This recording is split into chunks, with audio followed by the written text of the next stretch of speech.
everyone, welcome back to Life Unpotted. This is Daisy here. And before we jump into today's episode, we have a few announcements for you, community topics and such. So first one being, we'll always let you know about the community Zoom that we have that's coming up Wednesday at 8 p.m. Eastern. We always have that. If we don't, we'll let you know. But every Wednesday, you can chat with us for an hour. You can meet other people in the community and you can connect. We've had a great success with it. We've enjoyed it a lot. Those who've joined have enjoyed it a ton. And so much so that we've had a few people in other time zones that say they would like to join. So we are going to add a different time zone friendly one next Monday, 2 p.m. Eastern for everyone to join. And that can either be someone who's in the States within the Eastern Standard Time Zone that works for them, or it can be someone in a different area. So we look forward to seeing who joins that, and we'll remind you to join on our social media. So don't forget to follow us at Life Unpotted, and we'll also go ahead and put it down in the show notes to have you sign up and register for the Zoom. Second thing we have going is we've reorganized our newsletter that's going to start going out on Wednesdays now. This is going to be a place where you can kind of see the curation of community updates, who's going to be on the podcast upcoming, and a place for you to sign up for events, things that we're going to be having in the future, a way for you to just kind of see what's going on with Life Unpotted, what is going to be happening in the future, and just reminders and such and things like that. Last thing is we have created a community Discord. For those of you who don't know what it is, it's basically just a giant group chat. So for example, when we have great conversations on the community Zoom, you have to wait another week to have those. So, we're supplementing that with other community Zooms, but day to day, just having a Discord to chat with others you meet about the topics that you would otherwise be chatting with us on the Zoom or with others in the Zoom or listening to the podcast. Now you can go and you can chat with others at any time that you like. So we're really excited about that. That's another thing we'll put in the show notes for you to sign up for if you want to, have it on your phone or be able to join whenever you like. Those are all the updates. That's all we got. And excited for our episode today. I'll let Sophie kick us off. Okay. Thank you guys for joining. Just so you know, we've had a lot of mic issues setting up for the episode today. And it's interesting because I feel like this time my nervous system was pretty calm throughout all of this. I didn't really react. So that's just interesting to see whatever mood you're in when all these things happen. It doesn't have to implicate you. I feel ready to go now, even though we went through all that. Well, and it just is what it is. We are, it's 5 o'clock on a Monday and we're releasing this tomorrow. So we'll get it set up tonight and we have to edit it, but it's whatever. It just doesn't matter. I don't care. It just is. I would have been very stressed in the past. I would have been so stressed about this. Oh my God, we had to edit the podcast tonight. It's just this kind of goes exactly to what we're going to talk about today. I was going to say that. Yeah, it's you think I can get in the way of controlling what's really going to happen by being mad about this? Is that really going to change the outcome? Well, maybe there'll be a lesson learned from us actually having to work on this till 9 o'clock at night. Who knows? But that's the thing, right? It's we think that we can control the outcome when things are already unfolding. This already happened. And if we're going to fight against it, we're just going to feel shitty. So just ride the wave, man. And that's kind of, taking us to today's episode, because I've been having so many realizations after the retreat, after leaving my job. And I had this really, really insightful recognition, honestly, today when we were walking back in the city, when we went, it's a long weekend and just having a lot of time outside to think and reflect. And I think I was just walking and I had this recognition where I was really thinking back to all of the generations that have come before me, right? I mean, no matter who you are, you're born into a family. And before that family, you have grandparents. And before them, you have great-grandparents. And down the line goes. And I think for the first time in a really long time, I recognized that how many things had to happen to get me to the very place I am right now. And we can look at this to go all the way down the chain, that if every single thing that happened starting from 200 years ago, if one thing changed, the entire chain would have changed, right? If you think about your parents and everything that led them to meeting, and you just start to recognize that everything is working out perfectly for the whole. Everything had to work out to get us to the point we are today.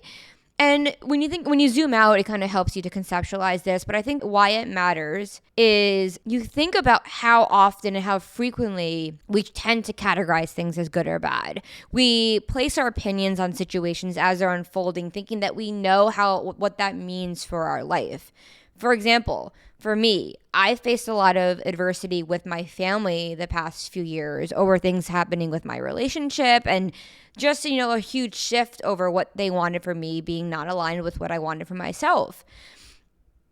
Initially, when that was all happening, I kind of looked to the point where I am now, 3 years later, and all I saw was misery. All I saw was this life of, there's no way that anything good can come from this because this inherently is a bad situation, or so I thought. And it's not to say that those feelings weren't valid, and it's not to say that these situations aren't ones that we don't really want to endure. But the point is that if I didn't face all that adversity with my parents, I really cannot confidently say that I would have gone down that path of questioning on my thoughts, of developing more autonomy, developing all these new ways of thinking, to starting a podcast, to questioning all of these things to get me to the point right now where I'm talking to you, the listener, right? We start to see that our entire life unfolds all in the way that it should. Why do we not recognize? Because we place our opinions and preferences so much that we think we know what's best for us. And that's kind of what we're going to talk about today. How the reality of it is we cannot really ascertain in any given moment what anything means. So it's like, why do we need to try so hard to control situations? And what gets in the way of us recognizing, oh, wow, like this seemingly really bad thing could actually be really, really good for me. And I do this all the time. And that's why I think my life has been really frustrating. It's casting these opinions and preferences. So I don't know, Daisy, what do you think about all this? So I think there's a lot of really interesting things that you said. But I think the core thing when we were talking and we were walking and we were chatting about this, what I got stuck on was the fact that everything in your life, everything in your parents' life, everything in your grandparents' life, go all the way down the line. Everything in their lives, good and bad, had to happen for you to be here right now. And I had two takeaways from that. Objectively, there is no such thing as good and bad, and that's something we can get into a little bit more in depth because that's a very nuanced, complex topic. But two, the other one being that everything's just going to happen. Sometimes when your preference of, I don't like this is bad, gets in the way, you start to exert control and you start limiting yourself to think, I have control over what I can make happen in my life. I'm going to set these random ideas of what success means to me or what's going to allow me to make me happy. And I'm going to only do things to get myself there. Well, in reality, you think you have more power than the universe or whatever got you here is, whatever the hell that is. Like, you really think you have control over that. You really think you can stop that. And when in reality, I think what happens when you do that, and I did this my entire life, so I'm not like attacking anyone. I'm just thinking it's hilarious that we humans think that we have more control than, what's been here for billions of years, maybe what's been here for eternity.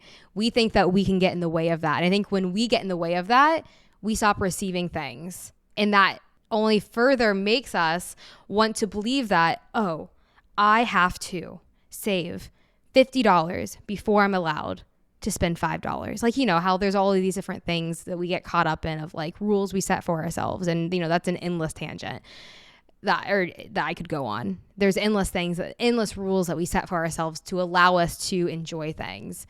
When in reality, those are self-imposed and self-created. But if they last long enough, we start to believe them. Like thinking, oh, I wasn't allowed to leave my job until I saved this amount of money, which in the end of the day, I know this is a really big thing that you realize. So I think you should share your thoughts on that. Yeah, I mean, I've had a huge recognition about money. So just to backtrack, so I was preparing to leave my job for a while, and I had this saving goal of I need to save X amount of money before I can quit my job. And as we've talked about on the podcast, I ended up getting laid off, and it ended up happening perfectly because I would have still been working right now, right? I would have still been working because I didn't think I was ready to leave because I didn't have enough, quote unquote, enough money yet. And I've done so much reflection on this because I realized that I was being so rigid in how much money I was trying to save. I wasn't going out to dinner. I wasn't doing anything. I thought that is what I needed to do. Because when we think about money from the way that we've been taught, we think that if we have a certain amount of money, we're set, right? When in reality now, fast forward 3 or 4 months since I left my job, I'm spending more money than I have when I had my job, because overall I have now let go a lot more, right? I am kind of more trusting. I'm trusting that I'm going to make money. I know I'm going to make money just because I know that the money is nothing more than just energy, right? We're not going to go, I'm not talking much about like money. We're going to do a whole episode. We have a guest in a few weeks who we're going to talk to all about money. But for the point of this topic is like, I start to become so rigid. When in reality, even though, say, you save $1 million, right? And then all of a sudden, you don't even recognize that what you sacrificed to get there was just boxing you into this really, really rigid person. Versus, let's say I spend all my savings, right? But I let go and I immerse myself into the world. I now enter this more energetic state of just trusting. And then from the money I'm spending, allows me to basically move more fluidly throughout life, be that water in the river. There goes all the creativity, right? There goes all the ideas for the podcast. So when we're suffocating ourselves into these boxes, we think we're doing something good for us because that's what society has told us. Like, okay, great. Now I have all this money that I've saved. Oh, now I'm ready to leave. When in reality, we are just boxing ourselves more and more into this, I don't know the word, stringent, rigid cycle of thinking that we can control our lives. And I think that is just a huge recognition for me of, even when I thought I was doing what was best for me, because, everyone would say it's better to have more money saved. I am so freaking glad I got laid off, because if I didn't, I don't know when I would have left. And I would have been holding on and on and on and on to this idea of I have to reach this endpoint out of fear. So I think the point really is like, I'm not living in fear anymore. And man, it feels great. And even if my savings go down and 80% of them is gone, it doesn't matter, because that again is not about literally how much money there is. It's about the trust that you start to put in yourself through this process of knowing no matter how much money depletes in my savings, I'm just going to get it right back, because I'm no longer living in a scarce mindset. So that's the end of the podcast. What do I even reply to that? There's a lot of points that I was going to make that you just made them yourself. So I think one thing I want to pull out of that is, rhetorical question, can you put a price on experiences that you have that shape you, that further propel you into a new state of mind, that change you and make you a different person? I mean, my answer is no. No, of course they can't. And that's kind of what you were doing. Like you were a lawyer, so you could have saved a substantial amount of money in the 3 months separation, 4 months, maybe 5 months, the difference between when you got laid off to when you were planning to leave. And what's so crazy, and this example that you were talking about of, you have already had such profound experiences from not having a job and being able to live this life of focusing on growth and what can I do that isn't just, a traditional job. How can I feed my soul in different ways? And you've blossomed and grown in so many different ways because of that experience, because of this experience that you've had that you weren't planning to have, but all along you had the ability to do so. You were telling me recently that you were saying, I just want to get to a place financially where I can focus on growing this podcast and I can focus on finding ways to not have to work for someone. And you said, whoa, wait, that's where I'm at right now. And we want to have assurance that it's always going to be that way in the future. But that's never, even if you have a high paying job, or even if you have a job that you feel very, very, very comfortable in, that you can say, I'm going to have this job for the rest of my life. That's just not true. It might be true, but it's a good chance that something's going to happen. And it's not as safe as you are giving it enough weight to keep you there. And I'm going to keep talking. Another thing is I had this parallel of what you were saying, Soph, as to thinking of the Scrooge from A Christmas Carol, the classic movie of the Scrooge. He would work Christmas, his holiday, because he wanted to make more money. He didn't want to let people off on people who worked for him. He didn't want to let them off because he wanted to make more money. And he was just so cold and hard. And that's a different example. But basically, it's like this whole idea that we start living in this false reality, this scarcity, and it starts to permeate. It's not even about money. It starts to permeate your entire life. It starts to control your entire life. This mindset we had when we were saving money, it was not sustainable. for where we didn't have to do that, but we did. And I'm grateful because it got us here. But again, I would never live that way again if I didn't have to. It's this idea of putting ourselves into a box because we put ourselves there. No one put us there. And it's an experience. You know, there's no good or bad, but it taught me a lot about self-imposed limitations on what I can and cannot do, and how there is this level of freedom that I'm able to have now by thinking, you know, I don't have to freak out if I go buy a $5 coffee. Like it's always a battle. It's always a journey, because we always want to know that we're going to have a good amount of money there for us, so that if something happens, you know, it's a very tricky topic. But I think the main thing that I'm trying to communicate, and the main thing that I'm taking away, is leaning into trusting yourself.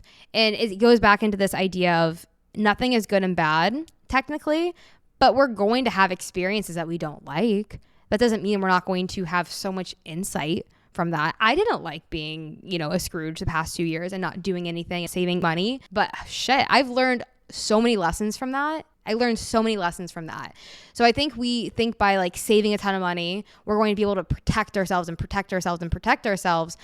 you know, and this is not like a all or nothing conversation, right? There's a lot of things that might make this point that I'm making go poof, because we live in a society that is so money driven. But I'm not trying to go too deep into that, because I'm trying to think of this more as a mentality. Whereas you can be in a place where you feel comfortable working a great job and saving money, and, you know, but it gets to a point where I'm talking about it becomes obsessive, or it becomes so extreme. And I think that extreme mindset is where I've been, and how freeing it can be to say, no matter what, I trust myself to figure it out, because everything around me is not what defines who I am. It's me who defines if I enjoy a moment or not. 100%. I think the reality of it is that we're all too scared of uncertainty, right? You know, I think the first thing I think about with that is that we create our own prisons, and we don't realize that we're living in our prison because we look around to our life and all we see is our life, right? So we think that what we perceive in our own reality, in our own life, has to just be what is right for us, because that, I think, is just how our brains work. So if I think I'm saving all this money and that's what the path I'm supposed to be on, I get so convinced that that's the path I'm supposed to be on. And I think a recognition I had recently is that any single time you are so sure about something, any single time that you develop a very, very fixed belief system that you know what's best for you, pause, red flag, because we never know what's best for us. And I think what happens is any single time we start to think we know what's best for us, all we're doing again is clinging to certainty. Because I would rather be so sure that if I have X amount of money, I will be safe. And exactly like you said, it's like all we want to do is keep ourselves safe. We don't recognize how much about, you know, wanting to do all these things that are so rigid and keeping ourselves into boxes all kind of come to the fear of death. Not really, maybe we don't think we're going to actually die, right? But we're so scared that something so drastic, so disproportionate to what's going to actually happen, right?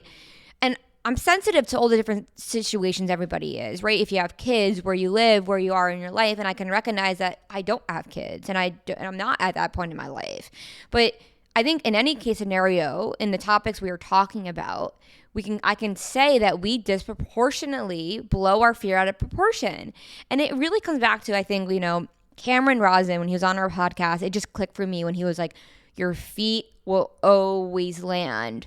Why do we think that, and again, zoom out from being small little me, the whole entire world of, you go back 3,000 years ago, has all happened to get you to where you need to be right now. If your parents literally ate something different for lunch that day and didn't meet, or decided, you know, that they weren't going to go down that path, or for the example of something bad happened to them and then they ended up doing something else, and, you know, their parents got divorced and they went through all this stuff, and then just all these things that happened prior to us just shows that it's not really about us as individuals, because it's really about this collective experience that's been happening for millions and millions of years.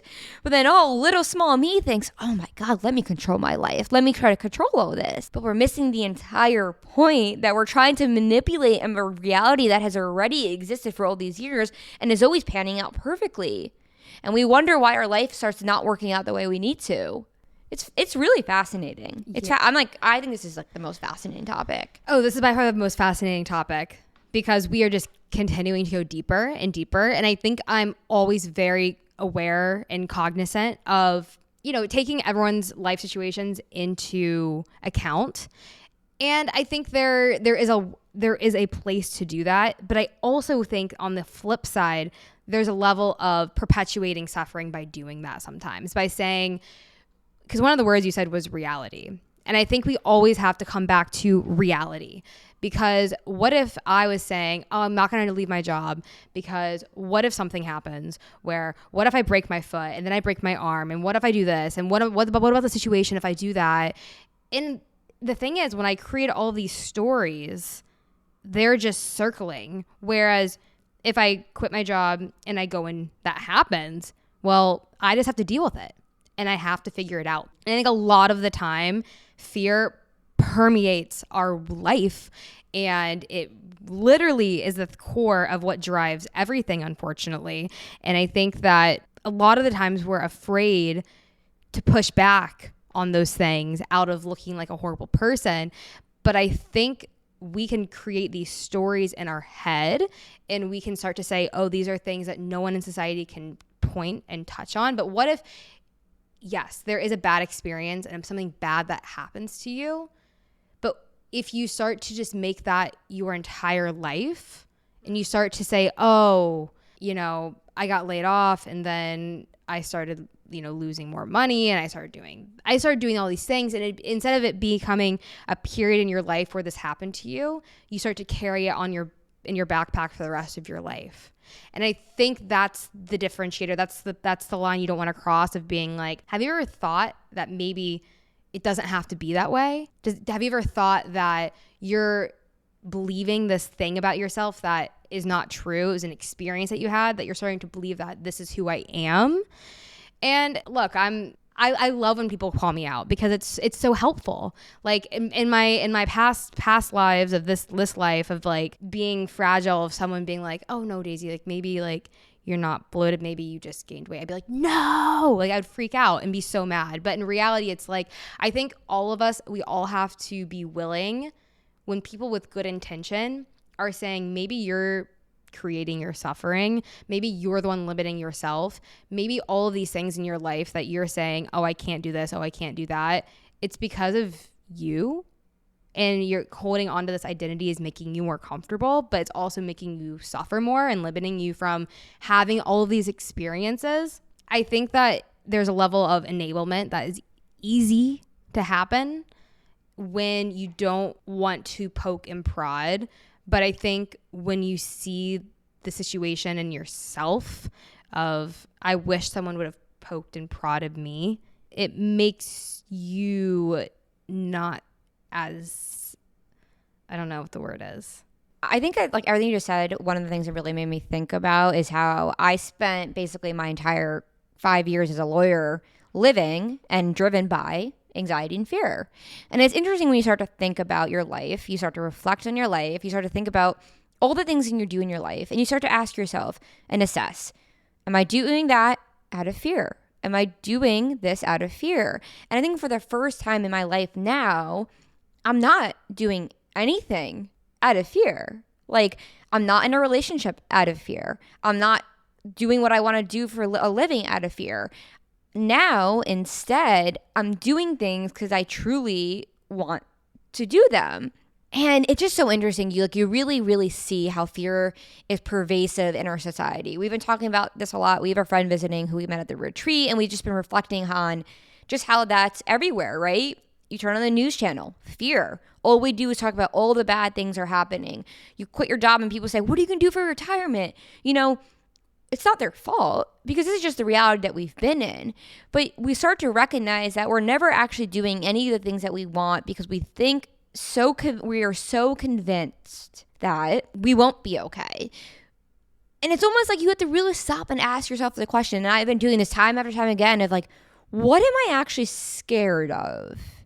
What am I scared of? Because that fear that we experience turns into this like bodily experience of anxiety. And anxiety clouds our mind, obviously. And the anxiety starts to become something that we really think is real. So when you think about the idea about leaving your job, this feeling and sensation that comes up starts to scare you and saying, I'm not going to be okay, right? Like, I'm not going to be okay.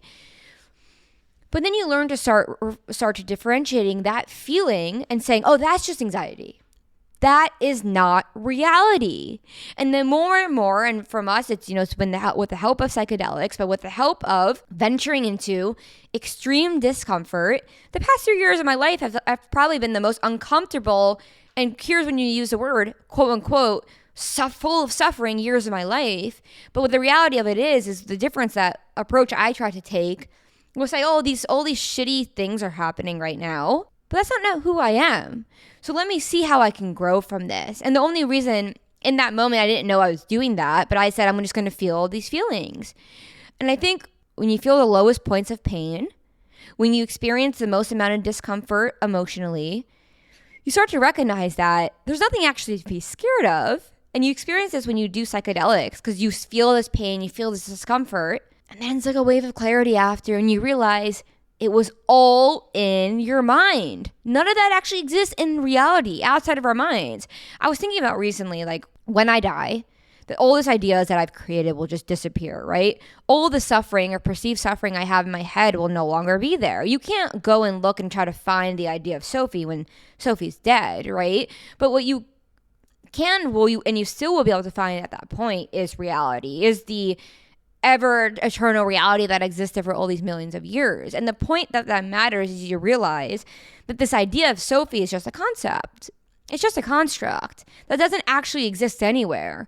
So when we realize that a lot of our perceived fears are just existing in our minds and don't actually exist in anywhere that we can really locate or physically point to in reality, we realize that we've been living in a virtual reality illusion our entire lives. And no matter what you do, even if you end up homeless, which if you think about the chain of events that can really will require you to get to that point, even if you got to that point, you probably would be okay after, right? We are so scared of basically nothing. We create our own prisons, but instead we look around and go, life's so hard. And it's like, it's just you. And, maybe this is my own fear of upsetting people, which is like very, very deep for me, because it's like, who am I to upset people by you saying, oh, if you become homeless, you're going to be okay. Right. And I think there's two sides of that. There's the side of that that's very real, and that is horrible and painful and like a horrible experience.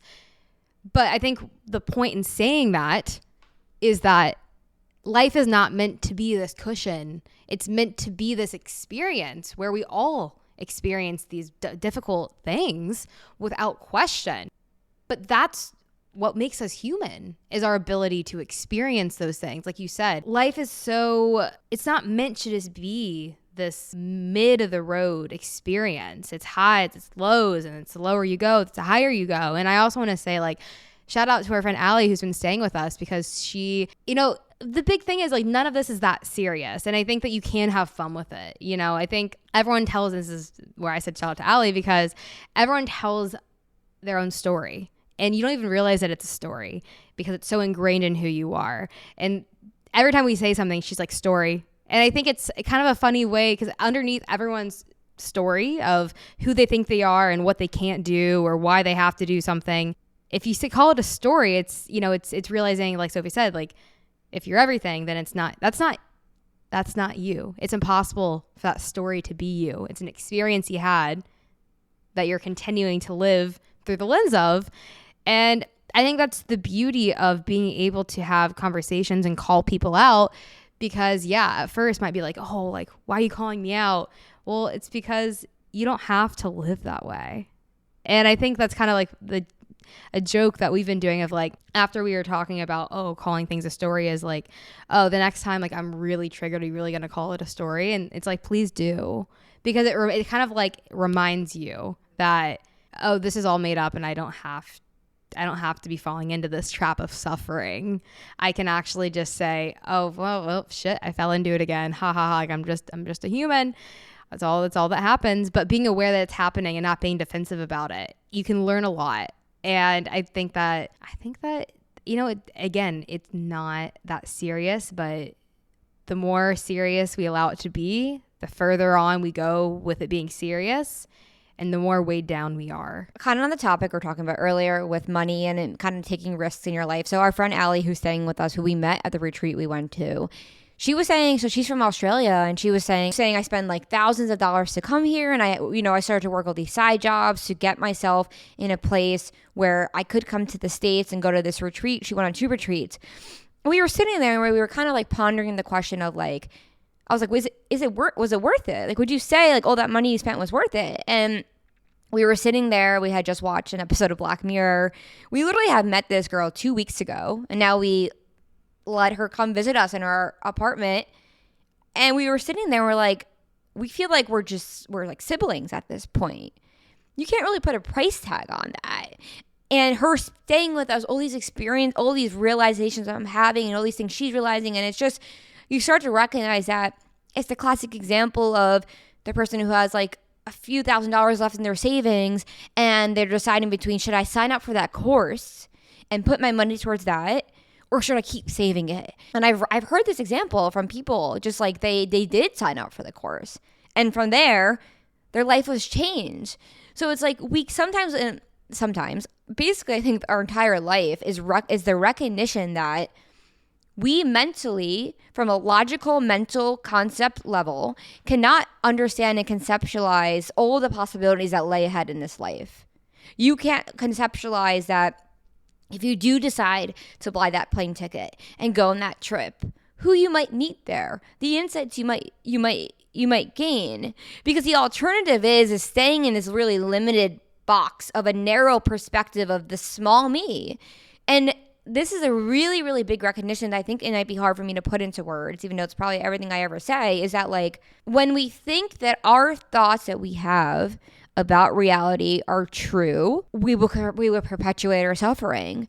Because what I've realized so significantly the past year and past few months is that idea I have that I won't be okay is just an idea. And that's all it is. Isn't that funny? I think I'm just realizing it's almost like something we were talking about, and we should just have had Allie come on this episode because we're referencing everything that we've been talking about. This whole idea that like the definition of nature is basically like everything except for humans. And it's funny because humans for the last, hundreds, thousands of years, anything that we think that we're able to control, it's just funny that we think that we can control anything in this life. It's like we have built structures to teach people that we do have control, and that has in some ways, you want to say worked. Sure, it's created a society that is built a society of workers who make certain people really rich, and people just have accepted that this is the way life is. But I don't accept that that's the way life has to be. I think that in that structure, you start to take things really seriously of like, and one of the things I will say that really gave me a lot of perspective was we're in New York. We went to this museum. It's called the Tenement Museum, and it basically is located in the Lower East Side. And throughout the history or the past few 100 years of New York City, immigrants who would come here would just kind of like leave the boat and go straight to the Lower East Side. It was so eye-opening because it makes you realize there has been a lot of tragedy in this world, and there is still a lot of tragedy happening. But in the U.S., we don't necessarily experience it like maybe we did during World War II, and you see all this tragedy happening and you just start seeing all the pain and all of the authoritarian control of, the police controlling certain class groups and society really coming down. And, these ideas, maybe you could have them back then, but it was way more difficult because there were a lot of authorities that would just come and kill you or come and would ship you off and do all these really scary things. And am very aware of that, of like past generations that's been passed down, and you start to see why people are the way they are, because it was survival mode. That was, if I was in that age, that's where I would be too. So I think all of these things that we talk about, it's with the utmost understanding that life is not what it used to be in this country or in some other countries. So I think that the reason I brought that up is because it's never to say anything is right. It's never to settle on any idea. Everything, this whole human experience is so complex. But all I'm saying, going back to what I originally brought up, was that this idea that humans can control everything is hilarious. Like right now, climate change is happening. Who do you think is going to win that? This earth that's been here for as long as we know, or us humans? And all of that to say that when our preferences and when our stories get in the way of how we are experiencing life right now, and we get upset and we get angry about it, versus surrendering and saying like, life is pretty crap right now, but knowing that it's going to change, from the lows come the highs, but knowing that whatever's happening now, it's going to get me to a place.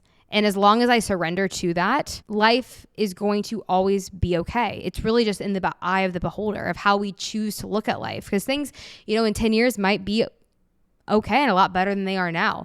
But if I'm still holding on to this idea of how things should be, I'm going to miss what's really there. And I think it's kind of like the two-part question, right? It's like, okay, the question of, is my life really shit right now? It's so often to think our life is shit. So asking, is it actually shit? Because sometimes we are really going through really hard things, And if that's the case, it's recognizing that there's always insight to be gained. And, the more you feel the feelings and the more that you go through it, it does pass. And I can speak from personal experience. And realizing that while we so desperately want to attach and say, this situation is bad and this is ruining my life and there's no way I would ever get through it, you don't know that. You don't know that. Think about all of the art and music and poetry that comes from pain, that comes from these raw emotions, right? If we never went through these experiences, what really would life be? Feeling the pain allows us to be human. Feeling the emotions allows us to tap into this most universal, amazing experience that everybody understands. And I think where we fall there short is not feeling the feelings, because we don't recognize the beauty of pain when we don't feel it. Second part, I think, prong of this is when we do think our life is terrible, it's kind of checking in and zooming out and saying, is it? Because for me, I was kind of feeling shitty, like, for the past 3 weeks, and I kind of had this recognition of, and I was sorting through a lot of stuff from like high school and all these things and, past experiences, but I did have the recognition of catching myself saying, all I want is to be financially stable and to, be podcasting for full time. And I paused and I was like, I'm doing that already. It's like the classic Ferris Bueller day off quote of life goes pretty fast, and if you don't stop and appreciate it, you might miss it.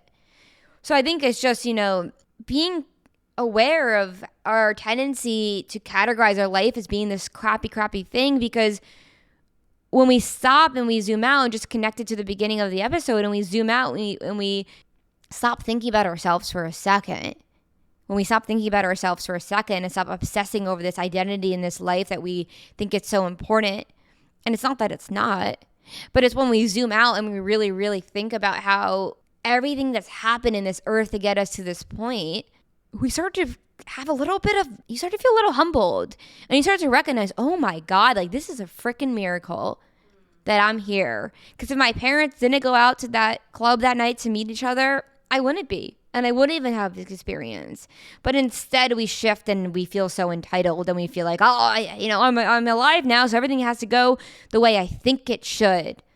But I think it's just a recognition that what we think is best is not best. It may not always be best. Sometimes, okay, maybe.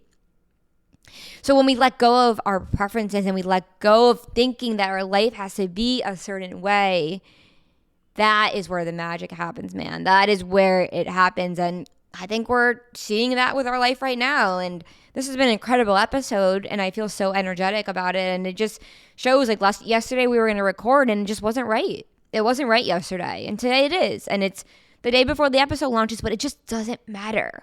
Because when you have trust in yourself to recognize that life is really just going to guide you, And you can either decide to sit there and pull yourself back and, stomp your feet like a little kid. I'm not going to do this. Or you can just ride with the wind, man. You could be the clouds in the sky, and you could be the river in the ocean, and you could be all the river in the ocean. You could be like the waves in the oceans, and you could be the water in the river, and just recognize that we can just flow through life. We always will be okay, no matter what. Pretty profound. This is great. I have no idea what just happened. I know I'm like, whoa. This was a good episode. I think, just to tie it up, I think that it's just not that serious. It's as serious as you want it to be. And I was so convinced that the wires were going to not work and we wouldn't be able to podcast today. And you just show. You just never know. It's never that serious. It's never. Seriously. It's only as serious as you want it to be. It's never that serious. It's never that serious. Zoom out. Go watch, we were watching a preview for that movie with Sandra Bullock where she like goes to space and you see Earth and you zoom down and you're like, oh, right, that like ant size, that's what I'm wearing. No, it's just not that serious. It's not that serious. Or go look up the new discovery they had about black holes, right? I mean, if you want to really conceptualize our role in the universe of at least the idea of who we think we are. But this has been a great episode, everyone. Thank you so much for listening. If you have not already, please, please, please like and rate and comment or leave a review for our podcast. It really, really helps us grow. Your support really makes all the difference. So join the community Zooms, join the Discord. Soon enough, we're going to start having merch. We're working on all these things. We're going to be hosting events. This is just the beginning. And, the goal, as always, is to share our insights because we are starting to learn and really realize that life doesn't have to be so damn hard. And that's a great insight to recognize. But all I want to do is share that with you, the listener, and anybody along this journey, because I want everyone to know what this feels like. Because all we can do is learn from each other. That's it, man. That's it. Cheers. I hope you guys, if you celebrated, had a nice 4th of July. This is airing, I guess, tomorrow. So, people will probably be off from work. So if you're off from work in the States, I hope you had able to catch some fireworks tonight. And if not, yeah. All right. Have a good one, everyone. All right. Talk to you guys soon.